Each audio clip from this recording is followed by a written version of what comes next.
daming nanonood. Alam mo, minsan tingin sa player, gladiator eh. alam mo yun, hindi ako na-technical. Doon nag-coach ako sa EAC, doon na ako na-technical. Actually, naiisip ko yung kalahating milyon yung akin. Yan na hinayang ako. Lintik na yan. Baka naman may sponsor ka, kaya wala na. Ba't di ka mag-commissioner ko dyan? Pwede. Sure ball sa basketball? Imposible yan. Pero sure ball sa kwentuhan, dito meron yan.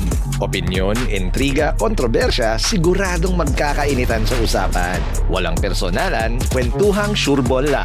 Kasama si Fo Belga and Francis Ochoa. Dito lang sa Sure Ball. Kwento ng players, kwento ng fans, at kwento ng basketball na hindi mo napapanood sa TV. Walang personalan, kwento ang Sure Ball lang. Ako si Francis Ochoa at kasama ko, idol natin itong lahat, si Fo Belga. Ayan. Welcome sa Sure Ball Podcast. Ayun eh. Siyempre, hindi pwedeng tayong dalawa lang. Nakasawa. Siyempre, may kasama tayong guest. A former PSL commissioner. And siyempre, PBA legend to. PBA legend. One of the PBA kilala ng mga taga Valenzuela to. Matik. Matik to dahil ito ay ang sports director ng Valenzuela City. Siyempre, si Coach Jerry Isplana. Kilala to ng mga batang 90s. Mga batang 90s. Cover ko sa Shell. Napanood ko sa Shell to eh. Grabe yan. Isa sa mga pinaka-paborito kong ano yun. Finals na yung nung dumating. And ito yung kaysa-isang point guard na pumuposte. Yun. Pinoblema ng mga coaches to before. Welcome to Sure Ball Podcast. Yes, maraming salamat sa pag-ibita. Boss Francis at atin Lodi. Maraming salamat. No? Ako'y natutuwa at nakarating ako rito. Galing ako sa isang show. Talagang lumipad ako para... Yun naman. Ganun tayo kalakas. Siyempre naman. Special. Buti walang traffic at magtaas ang gasolina. Wala nang gusto mag-drive. Wala na sasakyan. Wala nang gusto magsasakyan ngayon. Yun.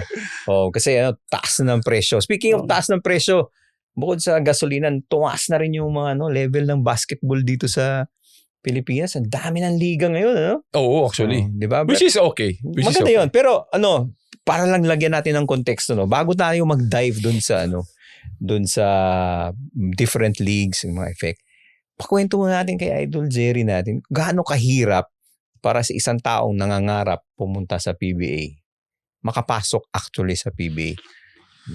Well, pag tinatanong ko dyan, yung career.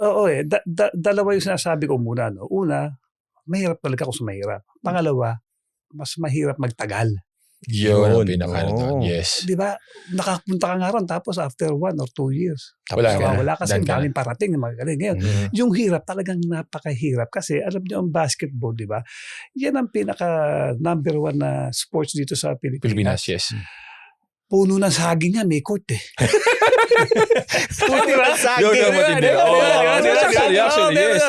Nakakabit yun. Tapos minsan ako, nagsimula ako, alambre. Yes. Plywood. Tennis ball. Lahat naman tayo. Di ba, lumaki. Naging yung mga malaking bola na. No? So talagang napakahirap kasi nung itong PBA na to, marami talagang gustong makapunta rito eh. Okay? At siyempre, dahil napakadaming magagaling na talento, magagaling na player sa Pilipinas, at nung bago-bago sa PBA, kukunti pa teams. Yes. Di mas lalong napakahirap po. Dati, kung ma-recall ko, 8 eh. Back in 1990. Okay, ngayon 12. Kahit pa paano, di ba? Kahit pa paano nakatulong sa 15 times 4, 60. Kahit pa paano, 60 players. No? Pero before, napakahirap talaga. Napaka-narrow. Pero like a player of your caliber, during the draft mo, kinabahan ka pa ba rin nung time na yon? May kaba pa ba? Meron naman kasing kumakausap. Pero pag wala kumakusap, kakabahan ka. May idea ka na, kuya. May idea Saan ka babagsak? May idea na ako. Kung aabutan ka namin, yan. Yung mga, Nakakahinga ka naman. Pero dati, ako yata yung huli na wala, yung closed door lang ang pilian. Then 1991 was Bong Hawkins yung nauna. Kasi sa Presto rin siya when natanggap napunta ako sa Presto, tapos Presto pa rin first pick na. Doon na yung nandun na sa isang lugar, public, public na. Pero ako doon lang ako sa yung mas mahirap doon sa hihintay mo sa dyaryo eh. Hindi mo alam nung araw ng draft. Pero pag tatawagan ka. Pero during the draft, di ba? Ano kaya? Di ba? Di ba? Wala pa naman mga cellphone noon na. O paano mo malalaman? I think merong beeper. Pero cellphone, wala. So kinakabahan ka. Bukasan si Jario, titignan mo no? Gusto mo maniguro. Pinipintahan mo pa yung Jario ganun. Nakita ko. Okay. Ganun. Ikaw. Champion team sa kinabahan ka pa ba na hindi ka madadraft? Hindi, may idea din ako. May Same idea with ka na. Kuya Jerry na may idea ako. Pero hindi ako naniniwala until they called my name. Until they called my name. Nandun ka sa stage na hawak mo na yung sinutan ka na ng cap. Yes, may din ako, may jacket din. Mas mahirap kay Idol Jerry. Mas mahirap. Kasi hinintay ba kinabuka, pinipintahan pa yung Jario eh. Alam mo, para kung may cellphone na, napakadali eh. Yes. Alam mo, text ka agad. Ganito ka, nasaan ka? Tapos nitingnan mo yung beeper, wala pa rin. Kasi tatapusin yung proceedings. Nakalagay sa dyaryo, alas 5 ng hapon, yung alas 7 na. Ano kaya nangyari? Nakuha kaya ako. Di ba? O kaya sa paano yun? Wala kayo sa venue nun, kuya? Wala. Sila lang, mga coaches lang and the team managers, I think. Saka si commissioner. Okay. Para kami na. Medyo bata pa rin pala ako kasi hindi ko inabot. The following year, yun na, yung kay Bong Hawkins nandun na sa venue. Venue na yun. Open to the public na. Okay. At least, okay, ano pala, mas advantage pa rin talaga yung sa ngayon. Kung alam mo mapipig ka. Pero mahirap din kung nandun ka sa venue tapos yun din. Diba? Yung wala kang idea. Kinakabahan ka, no? Yun na mahirap naman. Tama ka ron, Francis. Yung ngayon, kung hindi ka na-pick, parang nasa mall pa. Meron pa akong time before. PBA na ako. Out of napakaraming draftees, isa lang ang hindi. Nakuha. Oo. Talaga? Isa lang. Kawawa naman. Yun ang pinaka nakakalumo. Kasi sa dinami-dami nyo, ikaw lang ang hindi. Parang ayaw mo lumabas ng tent. Oo, di ba? Sasabi mo, pwede ba paglabas ko, pag sarado na yung mall? Nasa mall. Pag closing na, kaya maghanap na lang ng may iba hubang exit dito. May exit pa dito iba. Pero before, okay kasi nakatago kayo Nakatago. Ngayon, nandun na kayo kasama sa crowd So, alam mo na kung sino napili. Kaya pala sabi ng isang player doon sa tabi, may mga bayong na may butas. Pag hindi ka napili, so may bayong na may butas. Lakad ka palabas. Para hindi makilala, no? Hulaan nyo ako.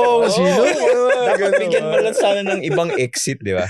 Pero kasi ganun kahirap. Yun nga yung sinasabi natin. Hindi, kasi, yun nga, Pilipinas, sabi nga ni Idol Jerry, Pilipinas to pinagkakaguluhan, basketball ka agad, di ba? So, lahat gusto mag-PBA.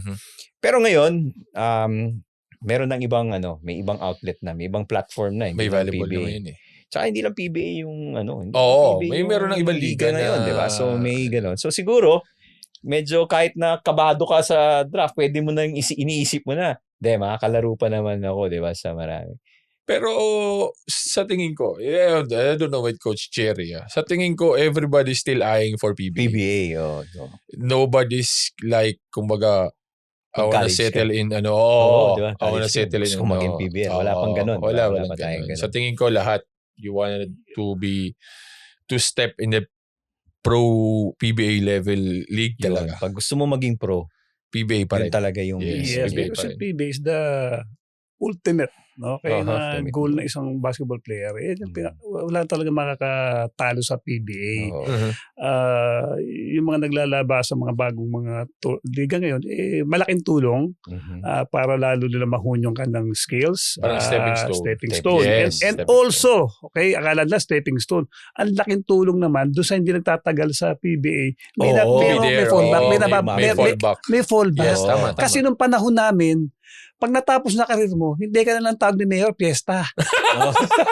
Oo nga. Di ba? Piyestahan lang. Exhibition game. Yes, exhibition game. Hindi pa ganun karami ang exhibition game. Swerte mo na lang kung masama ka sa PBA Legends. Kung mapili ka, no? Wala pang ganun. Wala pang PBA Legends wala pang nun. PBA Legends, piyestahan lang. O ngayon, Ngayon, livelihood. Livelihood. Ang dami. At papasalamat nga ako sa mga tournaments na to kasi laking tulong. Yung mga nag-aspire. Yes. And also yung galing sa PBA. Yes. Diba? Napoprolong pa yung career. Gandang tulong naman sa kasi kanila. sinasabi nga natin, di ba, yung maraming nagsasabi, swerte naman itong mga PBA player na to, ang lalaki ng sweldo.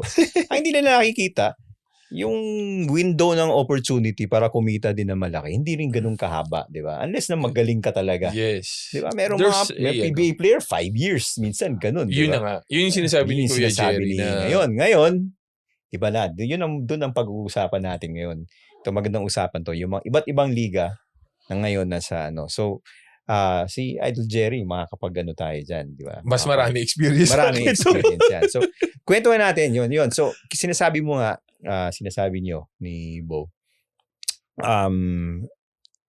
nagkakaroon ng opportunities. So, anong ibang mga opportunities na ngayon available sa mga players? Anong time niyo? Wala. Anong mga Anong mga nakukuha nila from this? So, sinasabi mo nga, di ba? Puro lang dati. Yes, oo. Ito malaking tulong when it comes sa livelihood yan, di ba? Kasi minsan, let's face it, no? Some of the players hindi nakapagtapos minsan kasi pagtapos ka, may fallback ka, pwede kang makakuha ng trabaho or kung may kinita ka ng konti, business. Some corporate job. Di ba? Corporate job. Ngayon, yung mga iba naman talagang nagiging super bread and butter nila ang paglalaro na after nun, panahon namin, wala ka ng bread, wala ka na rin butter. Di ba? Water na lang. So ngayon, water please. Ang laki talaga ng tulong.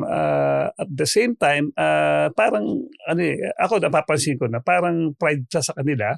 Okay, pagdating doon, sikat sila ron syempre. Sila yung mga manong doon di ba? Kahit paano yung kanilang experience doon sa PBA pagbaba rito, yung mga upcoming, mga aspiring players, yun, natuturo-turuan nila. In a way, parang yung maturity na nagtutuloy-tuloy pa rin in this level naman ng kasi professional na rin to so yung tournaments din to yung tournaments yan pro din yan pro to maraming pro na tournaments. I think they're around nakausap ko isang kaibigan ko sa gabi, mga 5 parang 5 sa Pilipinas.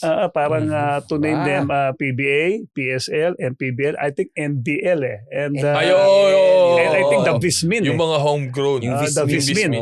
Tama. The reason is during pandemic kasi kaya nagsipag dahil kailangan hindi ka papayagan magpa-tournament kung mga estudyante lang yung bawal. So nagsipag-apply sila ng status naging pro. Tama.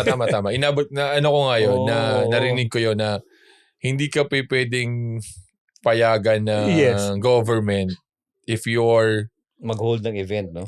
Oo, if you're not a pro level. If you're a collegiate, hindi pwede maglaro nung time na yun. So itong mga liga na to, so yun, nagsulputan nga. So meron tayong 5, Kaya ngayon ko lang nalaman. You learn something new every day. Pro pa lang yan. You have 5 pro leagues. So, does that mean na if your kid ngayon lumalaki, mas madali na maging pro basketball player dahil marami ng liga? Well, technically, oo. Kasi ang classification niya, pro pa rin. Di ba? Pero syempre, yung pag sinabi mo the quality, if you wanna consider it as a real pro, PBA ka pa rin. PBA pa rin. Di ba? Pero syempre, nabigyan ng license ng classification as a pro. Kasi nakikita ko minsan sa mga Facebook, di ba pare, pag nagkaroon ng ID sa gabi, Pinopost di ba? Tuntua, pride nila. Minama-ID niya. Pride nila yun eh. Pride naman, di ba? Di ba? Pag nakita mo, player ako. Professional player. Paano? To accept it na talagang professional. 18 na yata yung ID ko. Hindi ko na alam kung alin doon No, tama, no? Pero pwede mo nang ipagmalaki. Yes. Pero pro. ako pa rin, like kami ni Kuya Jerry, being a pro player talaga, hindi ko pa na-experience. Kasi the only pro is PBA pa rin talaga. Yes, I'm still here. Kumbaga, kumikikig pa ako dito, di ba? So, for me, still, all of the players are still eyeing PBA. Yes. Nobody's eyeing an ibang pro league. You still go for it. Sa tingin ko, you will na MPBL, some of the guys there want to be in the PBA. Mapapansin sila, yes, want to be in the PBA. Some of the PBA players, after their career, can go sa parang before, PBL, kuya. PBL. Yes. PBL. Yung panahon ko, PABL.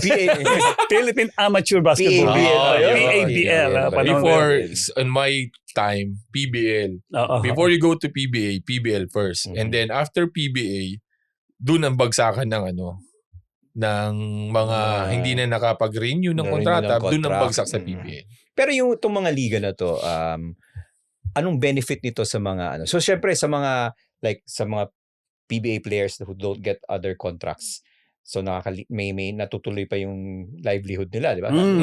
Pero sa mga young players, paano to nakakatulong sa mga young players na gustong maging PBA eventually? May napipick may mga skills ba sila I think development. Yes. Development of character, development of skills. Kasi nga, like, kung ako, mawawala na ako sa PBA, pwede ako mag-MPBL. Masishare ko yung knowledge ko sa mga bata. No? Kumbaga, before they go into PBA, masishare ko na kung ano yung what to expect sa PBA. Correct. Nako. Alam na nila what to expect pag ikaw yung tumuturo ng what to expect. I think and also do sa mga aspiring players naman na gusto mag-PBA, exposure the platform, they need the platform para ma-expose yung sila sa laro market mo. Kasi marami nang ganoon, di ba? Like si Gio Chu bago nag-MPBL pa, yes, di ba? Mahirap yung ensayo ka lang ng ensayo. Walang nakakakita sa'yo. Walang nakakita at walang real, walang laro na para ilalabas mo kung hanggang saan ka, tapos may makakita, may mag-gauge kung nasaan ka na as a player. Yes. So, kailangan na-expose si player Di ba? Pag na-expose, okay, lalo nagiging sharp ang skills. Yes. Di ba? Kasi pag walang exposure, wala din, di ba? So, importante, and these tournaments, okay, medyo nandyan na rin yung mga magagaling, iba yung mga local heroes ng mga bawat lugar, municipality, probinsya, andyan yan di ba? So, nagkikita-kita sila dyan nagkakaalaman kung asan ka na sa player. Ngayon, kung may coach ka na talagang nakatutok sa'yo, even yung individual skills mo, papa-improve niya. Not only that team concept. Yes. Yan ang kagandahan din niya dyan. Kasi ngayon, even yung mga MPBL teams, yung mga coaches, mga batikan na rin Yes. Magagaling na rin. Hindi na easy. Hindi na easy. PSL, mga batikan na rin yung mga coaches. So, I'm sure malaking tulong to sa mga aspiring players. Tsaka iba yung appeal ng mga liga na to Kasi, di ba parang papapansin ko, pag nakikita ko sa Facebook yung mga clips, parang puno yung gym palagi. Yes. Tayo nanonood, no? Aside parang yun inaano na you will support your own team. Like, kung Valenzuela. Correct. Pag nilaro mo sa Valenzuela yan, manunood lahat ng taga Valenzuela. Aside from yung libre yung ticket, talagang kukuyugin nyo kapag may laro yung Valenzuela. Maganda din kasi tignan nyo kahit na minsan sinasabi nila na na maganda tignan yung kahit na nasa halos nasa sahig na yung mga ibang nanonood, di ba? Pero medyo yun yung iba yung appeal ng mga to. No? Anong you've been on the ground level on this game, no? Commissioner for two leagues. Ano nakikita mo sa mga larong ganitong klaseng laro? Bakit bukod sa yung sinasabi nga ni Idol Bo na you support your home, ano yung appeal ng anong klaseng basketball na nakikita dito? Well, primarily to si MPBL, no? Meron sa even CPSL may tinatawag na sa lineup may mga homegrown. Okay. May required may required. Siguro sa 22-man lineup may mga 6-7 Kailangan. Yung homegrown, hindi mo basta-basta naglalakad dyan, di ka mag-homegrown tayo. Yan din yung mga magagaling na taga-roon. Tama. So, syempre, pa naglaro yan, may dala-dala na kagad na audience yan. Oo. Di ba? Then, syempre, mag-anak. lahat, tropa. Barangay, di ba? Kasi bago mag-MPBL, yung liga sa kanilang lugar, siya siguro nag-MVP. Sinala na. Siya yung pinakasikat doon. Yes, di ba? So, pag-akat niyan sa MPBL, bit-bit na yung following niya. Bit-bit niya, di ba? MVP sa Valenzuela. MVP, kaya, di ba? Yung mga gano'n, mythical 5 sa Valenzuela. So yun yung nakikita ko na kung bakit. At plus the fact na syempre, si MPBL din kasi, yung guts yung laro nila na talagang medyo physical. Oo, misa ng tao, yun ang gusto eh. Yun ang gusto eh. Actually, parang buhay na buhay si Ping doon eh. Pagka nakakaano ka, like for us, nagka-problema kami sa big man, di ba? Kinuha namin sa Rain or Shine si Chris Porter who's from MPBL.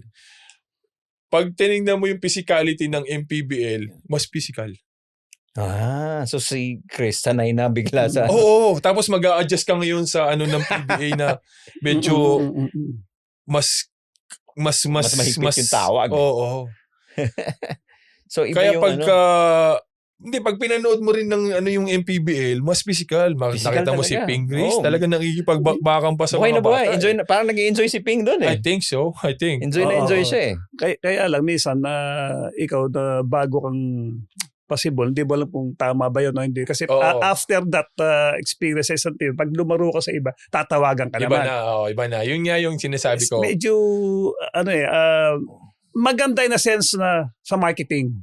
Yes. Daming nanonood. Alam mo, minsan tingin sa player, gladiator eh. Actually. Di ba? Kasi di ba? Kita mo yung talagang nagkaganunan ng kamay, nagwawasiwasan. Kaya lang sa basketball, may rules tayong sinusunod eh. Yes. Pero yan, so now that you brought that up, no? Yung mga ganitong liga, they allow a lot of physicality. In the long run ba makakatulong to sa basketball sa Pilipinas, yung mga ganyan na nagsusulputan?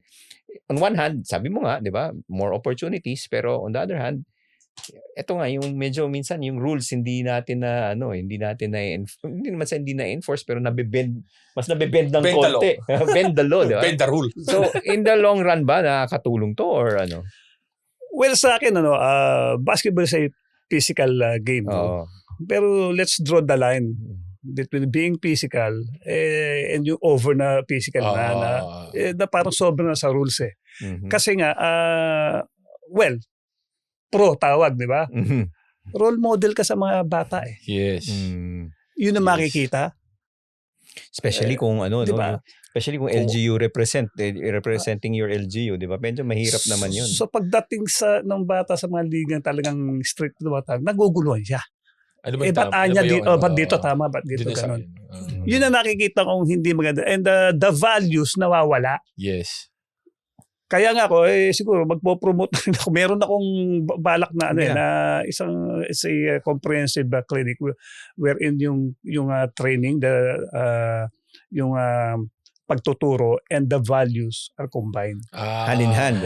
Nandito pa rin sa grassroots. Sisimulan ko. Kasi yung values, importante yung values eh. Diba? Actually. Work ethic. Diba? Nakikita ko nawawala na values. So speaking of that, ano yung mga values nakikita natin yung mga values. Okay, yung mga napapanood natin sa abroad, yung mga taunting na yan. Di ba? Nawawala na yung yan. Tapos yung mga minsan iba na kung mag-react yung mga body language. di ba, yung mga body language nila, the way, kasi nakikita nila ron nakikita nila sa napapanood nila. Kaya nga ako laging bilang naging professional, kami ni professional, mahal namin yung yung kinagista namin. Yes. Kami nagsimula kami sa eskwela. Yes. Tama. Kung paano ka dinevelop ng coach mo, napaka-strict ng mga coaches namin, hanggang marating mo hanggang PBA, dala-dala mo yun So importante, grassroots pa lang. Binubuo mo na yung na yun, values na yun. Gano'n naman talaga. Hindi pa pwedeng kasi hindi naman sa tingin ko pagka wala kang ikaw sa sarili mo, wala kang disiplina. Hindi mo sinusunod yung kung ano yung sinasabi sa iyo. Mahihirapan ka. Oo. Especially kung si Yengyao ang coach mo. Oo naman. Yun talaga, ayahin ka nun ayahin ka sa tuka nun. Di ba? Hindi kasi yung time nila Coach Jerry, like sino ba yung mga naging head coach dito? Si Perry Ronquillo. Okay. Diba? Si Coach Nat Canson for a while, si Coach Sotreyes, naging coach ko yan. Adonis Sierra. Si Adonis Sierra. Jimmy Mariano. Coach Jimmy sa Preston. Ay, inabot ko yun. Talaga? Sa PCU. Coach mo sa PCU? Yes. Rookie year ako sa PCU, kami ni Jason. Yun yung last year niya. Na nag-coach sa PCU. Kaya inabot ko pa yung mga yung mga legend na coaches. Pero yung syempre, if you talk about values, sabi mo nga yung mga tonting na yan, di ba? Who better to teach than Mr. Cool, di ba? Yung sa PBA. Chill to Chill, di ba? Never, never ganyan. Wala yata nakaaway to Alam mo yun, di ako na-technical. Doon nag-coach ako sa EAC, doon na ako na-technical. Hindi na technical bilang as a player. Bilang coach. Bilang player. Seryoso? Bilang player ka, wala. Wala akong maalala wala akong maalala. Kasi hindi ka naman talaga umaangal Hindi ako umaangal. Ang mga Tsaka alam mo kung bakit? Alam mo kung bakit? Si Benji na umaangal. Sayang yung fine. Yun, di ba? Yun na naman tayo sa fine Babalik na naman tayo. Sabi ko, isang dinner na rin to, isang merienda. Nung time nyo, magkano ang fine ng technical? Hindi, kasi ang technical lang. Yung technical lang, depende naman sa technical may dati intentional di ba? Yung flagrant, okay, 2.5 na yun. Ang laki nun, ha? 6,000 yun. Yung technical nyo, kuya. Yung technical, simple naman. Misa yung technical lang na para sumasagot-sagot ka lang. Mas paano yun? 500. Ngayon, 1.5. Parang times 3. Hindi ba sayang? Yun yan. Naiisip mo talaga. Actually, naiisip ko yung kalahating milyon yung akin. Yan na hinayang ako. Lintik na yan. Baka naman may sponsor ka. Kaya Hindi, actually, nung time namin, kaya rin, siguro malakas ang loob ko. Kasi nga, may mga times na si coaching ang nagbabayad, opisina ang nagbabayad. So, hindi ko masyadong iniinda. Pero nung latter part of my career na pagtingin ko ng sahod ko, ba't parang kulang yata ang 20 mil ko?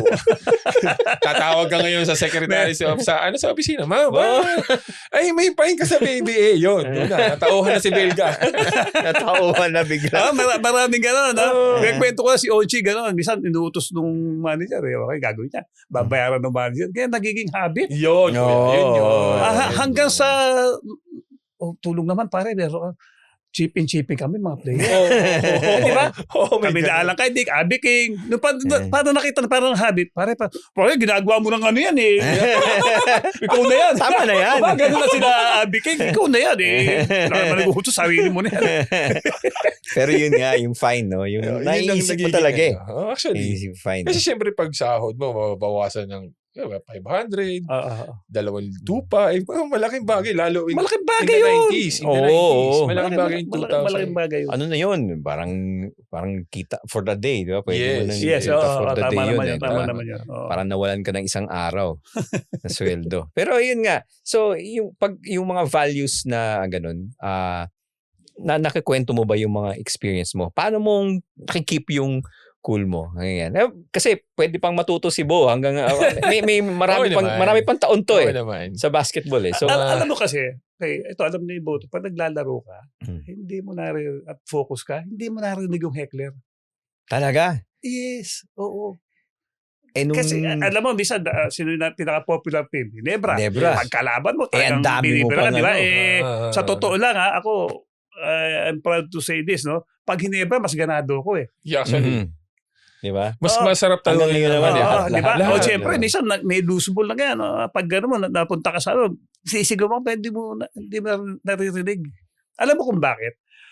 Pag narinig mo yan, nawawala ka sa focus. Yeah. Hindi ka Yung nakaka-focus focus sa mo laro. dito, napupunta rito. Actually. So, pag May naglalaro mga kami, ganun, nagsisigawan, Yeah. hindi namin May narinig yun. si Kuya gano'n siya, type of person. Meron naman mga meron naman mga player na parang fuel nila yung gano'n. Yes. Like for example, Meron Calvin. Si Calvin. The more na yes. kinaka- The more mo. na kinanti ng fans, The more gumagaling. mas energized si Calvin. Parang gano'n. Si Kuya naman, parang kumbaga ini-ignore niya lang yung ano ng fans. Fans. He's more on one good example na parehas ni Kuya is Jimmy Alapag. Hindi Oo, si Jimmy sa dugout pa lang talagang totally quiet. talaga. Oo. Kaya nung nakasama ko si Jimmy sa national team, sa dugout namin makulit ako magulo ako . Pag nung nakasama ko si Jimmy, wala. Tahimik Teka, lang. makasama tayo dito. May pagulo dito. Yung mga ganun ba? Tsaka alam mo, nabanggit mo si Calvin, even si Bo, ganun, mas matindi ang paglalaro nila kasi kaya nilang pagsabayin. Yun nga. Kaya. Ako, pag pinatulang ko yun, mawawala ko sa laro ko. Pero sila, Hindi ako naman siguro kasi ako, di ba? Sila Calvin, hindi. Kaya sabihin, magaling balance. gusto ko makipag-interact. Huwag lang ako yung pinipersonal. Oo.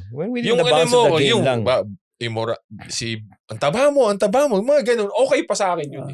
Parang kumbaga tinitingnan ko lang sila, medyo nag-hesitate naman. Di ba? Yung mga ganun lang ba? More interaction, more on entertainment on my side. Si Calvin talagang yun. Pero ito, Energized ni ito, Calvin. tandaan nyo to, ikaw naglaro ka ng PBA. May mga diehard fans yan na pag alam na ikaw ang kalaban, ikaw yung star ng kanila. Magre-research yan ng personal mo. Yun. Ang Sureball ay hatid sa inyo ng Philippine Daily Inquirer, Inquirer Plus at Inquirer Sports. Mula breaking news hanggang sa sports coverage, siguraduhin mong inform ka. Sureball sa usapan, Sureball sa balita. Yun ang sisigaw Yes. sa'yo. Yes. Anong pinakamatinding Ay, sinigaw hindi ko nga naririnig Hindi ako Pero ako, magaling siya, hindi, not all, parang hekder. Aba, nag-research pa to . Magaling ang Magaling ang fans. Lalo na kung avid. Yung mga diehard na kalaban. Ganun. Kaya dapat, in control ka, focus ka. So, kailangan talaga yung mga ganyang values. Bata ka pa lang. Kasi, kung ilo-learn mo lang yan na pro ka na, medyo mahirap. Yes. Madali ka ng affect. Late na yan. You should start it like high school, elementary. Yes, Hindi natuturo naman sa school . Parang good manners and right conduct pa rin yan. Kumbaga, lang ng coach na parang kumbaga ipapolish na lang. Paano i-translate sa game. Yes, ipapolish na lang siya. Kasi mo naman na sa school yan . Yung basketball per se kasi, okay, yung time namin, yung time nila, okay, nag-evolve . Walang problema yun. Ngayon, positionless na. Pero the value stays. Yun. Kahit nag-evolve na siya. Yes, actually. Kahit yes. no? Tama. Kumbaga, ngayon, sinasabi nga natin na yung mga pumapass break at pull up na tray, Okay na yun. tinatanggap na ngayon, Okay di ba? lang yan. Sige. Pero mula, nag-evolve . Yes, pero mula nung 70s hanggang ngayon, yung pangungutya mo sa kalaban ay pangungutya pa rin yun. Hindi pa rin katanggap kanda. Yung mga taunting na gano'n. Meron nga ako experience PBA. Dinagukan ako dito . Sakit. Pag ano ko, tumingin ka agad ako sa coach . Hindi, kaya. Kaya. Napalaro. Ngayon, hindi pa tumatama, gumugulong . Yun. Yun pa yung problema, di ba? Yun yung problema din . Yun naman yung pinagkaiba. Yung opposite side. Kumbaga before, it was like patibayan. Yun yung sinasabi na matira ang matibay. Dito diba? naman, kung gaano ka soft, ang yun naman yung pinaano ng . Parang dati, nakakatakot na mawalan ka ng isang minuto, isang araw ng laro, di ba? Parang, di ba, naalala ko pa dati, hindi ko lang kung greatest, yung na-dislocate yung balikat ni Bernie Fabiosa.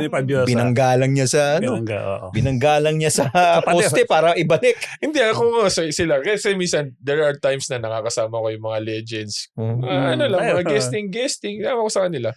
mas masarap pakinggan yung mga kwento nila. No, di ba? Oo, kaya ako sa mga legends, pag kasama ko, Alan Kaidig, Jerry Splana, Jerry Condinera, Boss Alvin, masarap kasama. Ang dami, ang haba. Kasi nung araw, pagalingan. Iyan naman.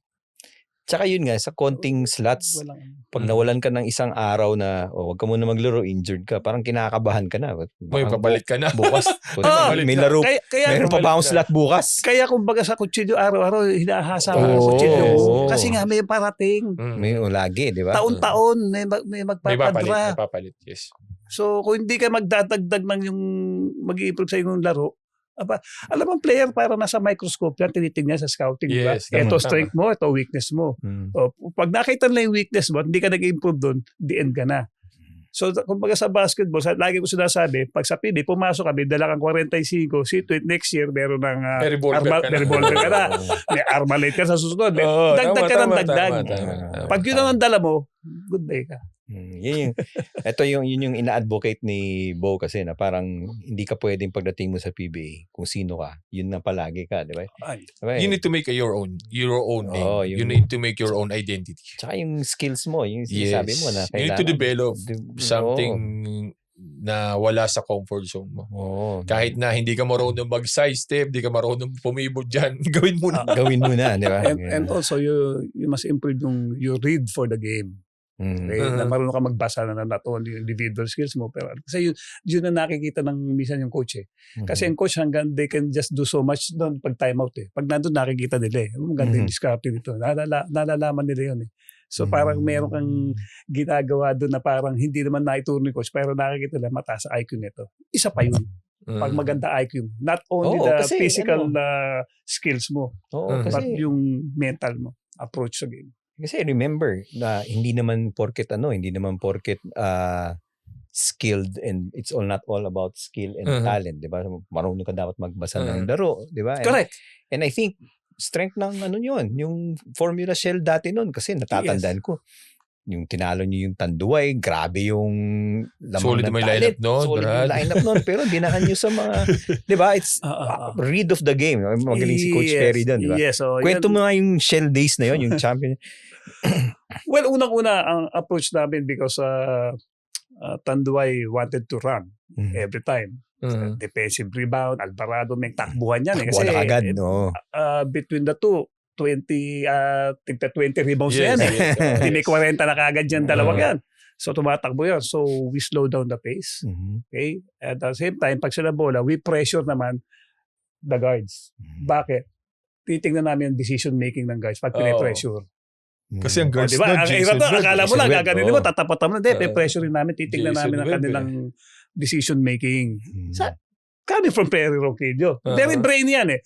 Si Perry. Hinahain niya siya yung dapat gawin eh. Saka naka-breakdown talaga. Ito yung weakness ni ganitong player. Ito yung strength. Individual Tapos yung sa play naman, ito yung pet play ng pag ganitong mga crunch time. Ito yung tinatakbo nila. Talagang ihahain na siya ni Coach Perry yun. Ngayon, pero lagi niya sinasabi sa amin dahil talagang mapakagaling ng they beat Alaska. Jolas, Johnny Bong Hawkins, Bosminio, di ba? Bago kami nakakalaban nun. Okay. Ang sinasabi ng ni Coach Perry, malakas sa team yan, keep the game close. Okay, point spread. Keep the game close and give ourselves a chance to win the game. Sa dulo. Yes, Wag keep ka the game magpapatambang. close. Tama. Point spread. Pag lamang ka, dagdagan mo. Pag you're trailing, ibaba mo. Ano din naman siya, parang kumbaga yung din ni coaching na give the coaches a chance to coach at the end game. Game. Kasi pagka end game, dikitan, you still have a chance Kaya, pero yung tambakan, paano ka? Wala ka nang magagawa doon. Paano ka makakadiskarte? Tsaka grabe yung IQ ng team na yun. Tapos naman kami, sa loob naman ng court, nag-uusap-usap. Pag si Benji sa'yo tayo. Pag ako, okay, kaya mo yan. Maganda nag-uusap-usap. Yun ang kagandahan, yung mga star, hindi star. Okay, pwede silang, sige, ako muna rito. Ano lang. Kasi minsan, may star na, hindi pwede. Akin ako. May ganun. Pero dito, Si Benji ang superstar na hindi star. Pero grabe din kasi yung IQ ng team na yun, no? Chris Jackson, ikaw, Vic Benji, Pablo, Castillo. Sa posisyon kasi parang we have parang stretch for si Vic, talaga napaganda ng shooting. Sa wing naman si Noy Castillo, talaga 3-pointer, defensive player, Chris Jackson, stopper ng big man nilang mga kunyari si Alvin Patrimo, siya ang stopper noon, si Eric Mecatiluco noon, mga gano'n. Tapos si Benji, Tower of Power, okay. Tsaka ang kagandahan ni Pero nung kayo to, share ko sa inyo, no. Ang mas kumakamada si Alvarado. Ngayon, pag kinuha ni Benji, napapaul trouble. Benji is a good helper. So bumabantay si Chris Jackson. Makalusot lang konti, dumarating yung Benji. Si Kuya Benji ang yun, tama. Coach lang magsasabi nun. Tama. Siya lang ang nakaka-recognize. Nakaka-recognize yung strength and weaknesses ng player, offensively and defensively. Kasi nangyari yun eh. Galing, may pinapantay niya kay Benji, two quick fouls eh. Ewan naman kasi yung Alvarado nun. Iba. Paano hindi gagaling? Peke. Import eh. Kahit ako, bantayan ko yung Paul ako agad dun eh. Tunay nga import pala. Import pala talaga. Kahit yung Devon Harp eh. 25 points, 20 rebounds. Grabe. Grabe. So ito yung mga hindi, kakambyo tayo dun sa pinag-uusapan nating Shell ni Kuya Jerry. Punta tayo dun sa medyo naging hot topic siya in the previous month. Yung tungkol dun sa mga influencers na inano dun sa pro level, Kuya. Yes. Anong take mo dun? Take mo dun. Pero Aldo, ano naman natin yung take mo? Well, bigyan natin sa explain. It started sa PSL, no? Yes. Nabulaga kami, may mga mga influencers na vloggers. Okay. Wala kayong idea, Kuya. Hindi ko alam eh kasi ang nilagay din ng pangalan yung full name nila eh. Hindi. Hindi mo just tong ginagamit sa Paano pa namin ito sino? May nagbabanggit. Sino ba yun? Hindi naman ako napagpapanood nun. Nalaman namin ito. May nagkaroon sila ng GAB license. So, sino ba mas mataas? Yung PSL o yung GAB? Siyempre, GAB. Parang yan? Parang nagkaroon ng lisensya mag-drive. Hindi mo pipigilang mag-drive ka. Kundi baka siyempre, baka mahabla ka. Technical ka. Okay, ngayon, tinignan muna namin mag-drive. Hindi pala marunong drive. Tigil mo na yan. Di ba? Hindi pala nakapasa sa driving test. Of the two, yung isa, pinaalis namin. Yung isa, nandun pa rin. Okay, yung long bump, talagang walang alam yan. Yung Jonah, yung Kobe ng Pinas. Pwede rin. Kahit paano. Kasi siyempre, yung MPB, yung PSL, 22-man lineup din naman yan eh. Yes. So yung mga 15 ang medyo solid dyan. Siguro pag dagdag siya, kahit paano, may ibang team ganoon din naman eh. Yes. So yun yung kasi, pumunta kami sa notion na equal opportunity for all muna. Okay. So ngayon, babalik tayo ngayon sa ito, yung latest. Ganon din yung sinasabi ko.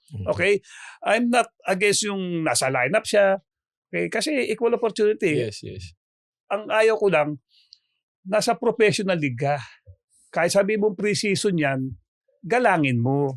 You have to respect the game itself. Kasi hindi maintindihan ng iba kasi hindi sila naging professional player. Tama. Yung mga nagko-comment, yes. Hindi na lang, hindi na alam what does it take to become a professional player. Hindi yung anti-man nandun.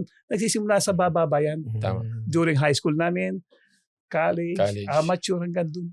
Yung values, dala-dala namin. Tsaka yung skill na dinidevelop all throughout. Hindi yung parang alam mo yun, hindi yung in one day, ay gusto ko maglaro na professional level. Yun yung problema eh. Kasi actually ako, ito in my own opinion also. Actually, I think it all started with Boss Manny Pacquiao when he wanted to join the PBA. Tapos bigla siya nagpa-draft na alam mo yun, kami ni Kuya Jerry, we can share our journey sa basketball. We started like this. We started in high school, college. We play college level. We play amateur. And then, we went into the PBA. We joined the draft. Maraming proseso. Kumbaga marami kaming proseso na dinaanan. Hindi katulad nung ni Boss Manny na, I'm not saying Boss Manny can't play. Hindi yung instant na, I wanna join the PBA, I wanna join the draft. Di ba? Hindi gano'n. Parang kumbaga, yun yung nakikita ko sa mga influencer ngayon na they didn't do a certain process of Yun, tama. Di ba? Ang naging na lang ngayon is because they are popular, pagka inilagay mo sa isang team, maraming manonood. Maraming mga supporters.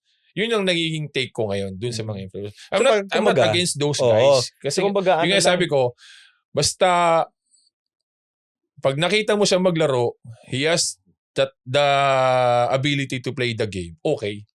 Si Longbam kasi wala naman talaga eh. I will admit it, wala talaga. Pero nabanggit mo si Senator Manny, no? He is so passionate sa paglalaro ng basketball. Alam mo, nananalo na yan. Naglalaro pa kung saan. Pick up games sa hindi liga. Mahal na mahal niya yung basketball. Yan. Napunta siya sa PBA. Marami nagkokomento. Pero tignan nyo nun sa training. Kung anong pinagdaanan. Yan ang hindi baka yung training nung team mismo. Mas malala. Baka hapuin sila sa kay Manny. Kaya nga pinapanood ni Kobe. Sa sobrang passionate sa basketball, nagkaroon ng MPBL. Yun nga. Yun lang. Pero siya pa yung sumasagot ng kakulangan. Siya yung nagbuo. Pero ang parang maganda din yung binring up ni Bo na inisip dahil doon, parang inisip ng ibang tao. Kaya ko rin gawin yan, di ba? Hindi na nila nakita yung process na dumating sila doon eh. Na parang minsan may nakikita pa ako na pag yung mga bangko na player ng PBA pinagtatawanan. 40 years old, sumali sa combine. Sumali sa drive. Yung mga ganun ba? Na hindi mo akalain na magkakaroon ng lakas ng loob to na sumali. Bakit, yung mga ganun po, bakit siya nandito? Bakit siya although it's like fair opportunity for everybody. But of course, di ba, kung ikaw as an individual, na pinaghirapan mo yung... Hindi. Aalamin mo rin yung sarili mo kung capable ba ako or what. Di ba? Kung capable ako, then join the draft. If it's not like, teka lang, ibang level na to, di ba? You need to kumbaga, i-ano mo rin yung sarili mo kung ano ba talaga ang level na kaya ko. Yung parang ganun klase ng ano. So bilang league official, ano yung balanse dyan? Saan yung balanse? In one hand, gusto mo yan. Yung nga, sabi mo, bigyan natin ng opportunity lahat. Pero on the other hand, kung walang self-policing powers yung mga player, kung hindi nila kaya disiplinahin sarili nila, hindi ako pwede dyan. Sa administration part, saan mo makukuha yung balanse na ino-open mo pa rin yung liga to everyone, but at the same time screen mo rin na Well, una hindi mo ma-screen ng gusto yan eh. Kasi parang ako komisyon ng PBA. Kasi alam ko ito yung mga kalibre ng players na nandiyan. Tama. Pero outside PBA, hindi mo hindi mo madidetermine kung sino dapat nandiyan, kung sino nandiyan. Kasi nga, equal opportunity. Kasi nga, yung tema na may homegrown eh. Yes. Di ba? Yun ang ginagamit. Ngayon, ang nangyayari naman, yung talagang, ang laro naman ay talagang below par naman, yung mga influencer. Okay? Actually, dahil sa technology, sa social media, nahahaluan na ng marketing eh. Actually, yun ang nagiging nakikita diba? ko. Hindi na yung para si player, meron ka palang passion, bibigyan kita ng pagkakataon. Hindi eh. Gagamitin ka sa dahil mong followers eh. Yun nga mas papanoorin to, yun ang nangyayari eh. The more na sikat ka, the more na kilala ka sa social media, parang mas magiging madali. Para sa'yo. Kasi yun nga yung sinasabi nila na easy way, not the hard way. Ngayon, ang nagsasuffer yung quality. Yun ang Sana kung di professional league yan, pakialam ko sa inyo. Bahala na. Pero kung may GAB license na, iba na yun. Yun na nga, pag may GAB license napag-usapan nga namin di ba yan paano nagkakaroon ng GAB license kasi ministerial lang nga si GAB Tama. Merong nagsubmit ng lineup, nakapirma yung manager tsaka yung coach at yung lineup, all they have to do para check ng medical and the drug test. Pag nakapasa sila, lahat may GAB license. Pwede pala ako kumuha ng Tinanong ko sila. Magpa-endorse ka sa amin. Rain or shine. Tinanong ko sila, paano yun? Kayo pong magagawa ng kaparaanan para maano nyo sila, kumbaga masala. Gawin niyo katulad ng draft combine. Yung PBA, tama kuya, tama. No, magpapagawa kayo ng ganitong mga series of mga parang tryouts. Biometrics, mga apply dyan, lahat-lahat. Tapos, doon gagawa kayo ng recommendation. Eh di syempre, dagdag gastos yun. Gastos yun. Actually, sa PBA, before you join the league, ang ginagawa nila, di ba, you will join the draft, the combine, whatever it is. Ang magkukuha ng lisensya mo kung sino yung pumik sa'yo.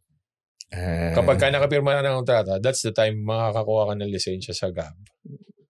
Hindi yung pa lang. Sabay kasi sa sa PSL, sa MPBL, wala ring draft eh. Wala kang combine eh. So, sino lang yung pinasa ng team, yun yung lineup nila. Yun lang eh. Ganun lang talaga eh.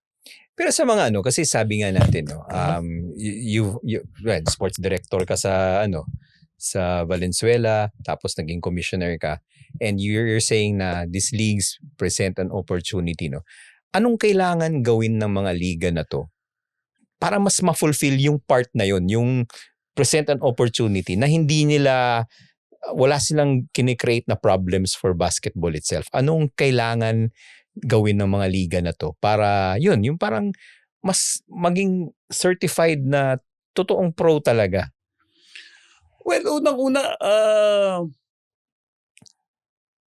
yung the word professionalism, kailangan i-embrace nila yun. Okay?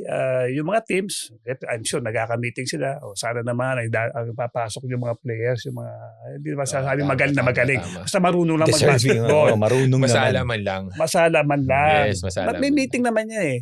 Okay? And then, syempre, we'll call it the way we see it. Okay.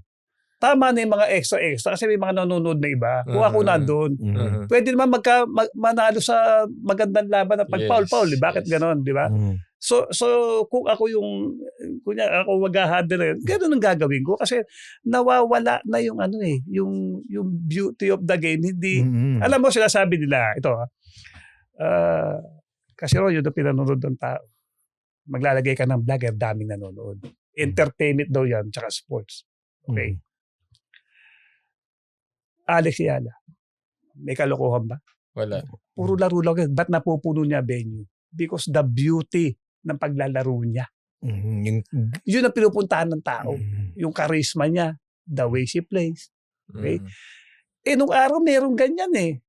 Di ba? Well, panahon namin, di ba?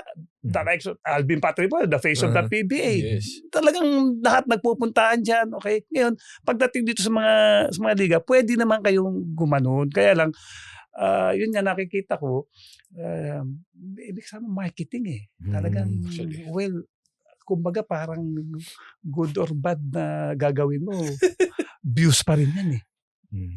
Yun ang inahabol nila. So parang sinasabi mo, there's a way naman na mapasikat yung liga. Pwede. Hindi na kailangan ginagamit yung influencer. Yung influencer. Well, influencer, baka naman mabash tayo rito, no? Influencer ka, pero may laro ka naman. Why pwede. Sige, laro ka. Yun nga yung hinahanap ko eh, no? Makakita tayo ng influencer na napakagaling mag-basketball. Wala naman problema eh. Okay? Basta play the way it should be played. Yeah. Tama. Tsaka yung proper demeanor go through the process. Isang professional player. Yes, tama. Okay. Nagkakaganunan.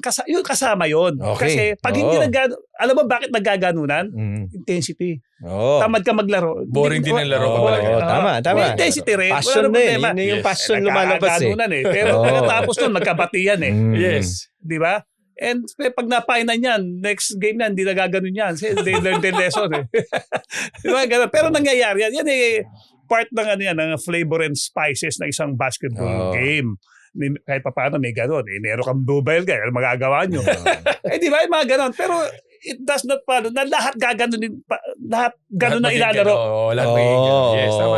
Hindi ganon. Tama, diba? There's like, in one team, you will get like 2, 3. Maximum na yung 4 na ganon. So ito. Minsan isa lang eh. So ito. Minsan isa lang. Meron akong pang last question sa'yo. Ano yung pwede mong i-advise sa mga professional leagues na to na nandyan na kayo eh, di ba? Huwag nyo nasayangin yung opportunity. Pro League na kayo, GAB sanction na kayo, ano yung advice mo para mas lalo nilang mapabuti yung mga liga at mas lalong mabigyan ng opportunity Yes. yung mga not just yung young players but yung mga players na nag-PBA na nawalan ng kontrata or what. Paano nila mapapalakas? Well, una-una salamat at nandyan sila. Laking tulong sa mga aspiring at yung mga nawalan ng kontrata. Okay? Pangalawa, hindi magkakalaban. Kakampi nyo lahat yan. Magkakakampi ang PBA, kay MPBL yan sa pagtulong sa mga atletang Pilipino. Ngayon, pero to, coming from my heart, no, yung paano, didevelop ang mga player sa PBA. Before. At, di ba, na nagsimula rito, papunta ron. Although kumukuha kayo ng mga ganyan, wag nyo isipin na malayo kayo sa PBA. Well, malayo kayo in terms of sikat kayo sa maraming fans. Di ba? Walang problema naman dyan. No? Pero siyempre, yung ano ba yung tinuturo natin sa player. Okay? At tayo, kagaya sa PBA, role model tayo. Mas maraming nanonood sa MPBL. Di mas maraming kabataan na tumitingin dyan. Na mas lalong kailangan mo maging role nila, model. Walang nanonood gano'n sa PBA. Sige, doon na tayo pumunta sa ganung usapin. Mas maraming nanonood. Mas ang responsibilidad nyo dapat. Lumaki. Mas malaki. Yes. Pakita nyo ano tamang laro ng isang professional na liga. Tama. Kailangan nating... Ba't di ka mag-commissioner ko, Edge? Pwede. Mag-commissioner kaya ito. Pasalamatan natin si para sa time niya. Marami pa tayong pag-uusapan, pero... Bitin na bitin. Gumagano na naman yung ating director doon sa gilid. Rumarap up na naman eh. Parang coach eh. Kaya nga, pag gumanon, gaganon kayo. Yun eh, OT. Tumatime out na naman yung ating director doon sa dulo. Yun nga. Kuya, thank you. Yes. Bisita dito sa aming show sa Sure Ball. And syempre, nagsisimula pa lang tayo, partner. Marami pa tayong episodes na darating. Episodes na pag-uusapan. At sigurado akong hindi itong huling beses na dadalaw sa atin si Pagka nagkaroon ng controversial ulit ito. Invitahin ulit natin. Maraming salamat. Yes. Maraming salamat, Boss Jerry. Baka may imbitahin. Siyempre, gusto ko yung imbitahin. Wala po kayong gagawin sa this coming Saturday. Yung pong Pinoy Liga. Okay? Ayun. Yung grassroots mo. Tapos, ano pa yun? In the works pala, pinag-uusapan pa lang. Pero maganda, abangan nila. Abangan nyo po yung parang comprehensive na parang clinic wherein combine po yung pagtuturo, technical, and the values. Importante kasi yung values. Alright. Salamat ulit sa pagdalaw. Bo, salamat. Anytime. Babalik pa yan. Okay. Alright. This has been Francis Ochoa and Big Bo Belga for Sure Ball Podcast. Subscribe na po at manood kayo. Walang personalan, Sure Ball na kwentuhan lang. At yan ang isang Sure Ball na kwentuhan. Dito sa Sure Ball, walang nilalagpasan. Opinyon, intriga at kontrobersya, lahat pinag-uusapan. Kaya kung gusto mo na usapang walang preno, balikan mo lang ang Sure Ball with Bo Belga and Francis Ochoa. At para sa mga balitang Sure Ball din, mapa-breaking news sa sports coverage, bisitahin ang Philippine Daily Inquirer, Inquirer Plus at Inquirer Sports. Sure Ball sa usapan, Sure Ball sa balita.